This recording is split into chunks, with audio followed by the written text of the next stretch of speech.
ഇവർ കണ്ടു game night, ഇവർ കണ്ടതോ ഡേറ്റ് നൈറ്റ്. ഈ ചങ്കുകൾ കണ്ടതോ അവനവൻ ഇഷ്ടപ്പെട്ട പാർട്ടി.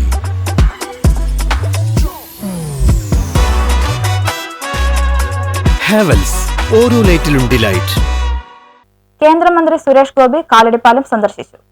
കേന്ദ്രമന്ത്രി സുരേഷ് ഗോപി കാലടിപ്പാലം സന്ദർശിച്ചു. അതിരൂക്ഷമായ കാലടിപ്പാലത്തിന്റെ ശോച്യാവസ്ഥ അദ്ദേഹം നേരിൽ കണ്ടു. തിരുവനന്തപുരത്ത് PWD സെക്രട്ടറിയെ വിളിച്ച് പാലം അടിയന്തരമായി അറ്റകുറ്റപ്പണികൾ ചെയ്ത് ഗതാഗത യോഗ്യമാക്കാൻ നടപടി സ്വീകരിക്കാൻ അദ്ദേഹം നിർദ്ദേശം നൽകി. മർച്ചന്റ് അസോസിയേഷൻ ഭാരവാഹി ജോബി വള്ളുക്കാരൻ, ബസ് ഓണേഴ്സ് അസോസിയേഷൻ ഭാരവാഹി GB, BJP നേതാവ് ശശി എന്നിവർ മന്ത്രിയോട് കാര്യങ്ങൾ വിശദീകരിച്ചു. പൊതുമരാമത്ത് ഉദ്യോഗസ്ഥരോടും MLA-യോടും പഞ്ചായത്ത് പ്രസിഡന്റിനോടും 2 ആഴ്ച മുമ്പ് കൂടിയ യോഗത്തിൽ പാലത്തിന്റെ അറ്റകുറ്റപ്പണികൾ നടത്തേണ്ടതായ ഗൗരവകാര്യം ശ്രദ്ധയിൽപ്പെടുത്തിയെങ്കിലും യാതൊരു നടപടിയും എടുത്തിട്ടില്ലെന്നും അവർ മന്ത്രിയോട് പരാതി പറഞ്ഞു. രോഗികളെ കൊണ്ടുവരുന്ന ആംബുലൻസ് പോലും മണിക്കൂറുകൾ ബ്ലോക്കിൽപ്പെടുന്ന കാര്യം അവർ മന്ത്രിയുടെ ശ്രദ്ധയിൽപ്പെടുത്തി. MC റോഡിൽ വല്ലം കവല മുതൽ വേങ്ങൂർ പാലം വരെ വാഹനങ്ങൾ ബ്ലോക്കിൽപ്പെട്ട് മണിക്കൂറുകൾ വഴിയിൽ കിടക്കുകയാണെന്നും നാട്ടുകാർ മന്ത്രിയോട് പറഞ്ഞു. ശനിയാഴ്ച മുതൽ പാലം ബഹിഷ്കരിക്കുമെന്ന് ബസ് ഓണേഴ്സ് അസോസിയേഷൻ ഭാരവാഹി GB മന്ത്രിയോട് പറഞ്ഞപ്പോൾ അതിനു മുമ്പ് പരിഹാരമുണ്ടാക്കാൻ അദ്ദേഹം പൊതുമരാമത്ത് ഉദ്യോഗസ്ഥർക്ക് നിർദ്ദേശം നൽകി. തിങ്കളാഴ്ച വിദ്യാലയങ്ങൾ തുറക്കുന്നതിന് മുമ്പ് ഇതിന് പരിഹാരമുണ്ടാകണമെന്നും മന്ത്രി പറഞ്ഞു.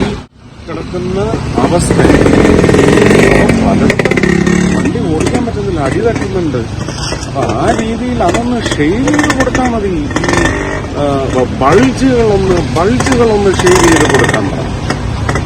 ഒന്ന് ഇപ്പൊ തന്നെ ആരെങ്കിലും ഒന്ന് അയക്കുമോ? ഓക്കെ. ഒന്ന് പിന്നെ മനോരമക്കാരെങ്കിലും വിളിക്കുകയാണെങ്കിൽ മനോരമ, ഏഷ്യാനെറ്റ് എല്ലാം ഉണ്ട്, അവരുടെ അടുത്തൊന്ന് പറഞ്ഞേക്കുമോ?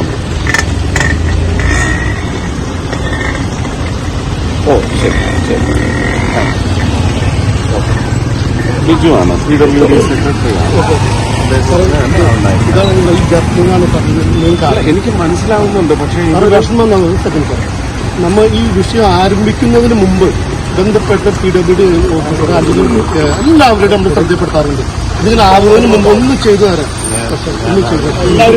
പറയാൻ പാടില്ല. അല്ല പറയണേ, ഞങ്ങൾക്ക് അറിയാൻ കോട്ടയത്ത് നിന്ന് തൃശ്ശൂരിലേക്കുള്ള യാത്രയിലായിരുന്നു അദ്ദേഹം കാലടിപ്പാലത്തിൽ ഇറങ്ങിയത്.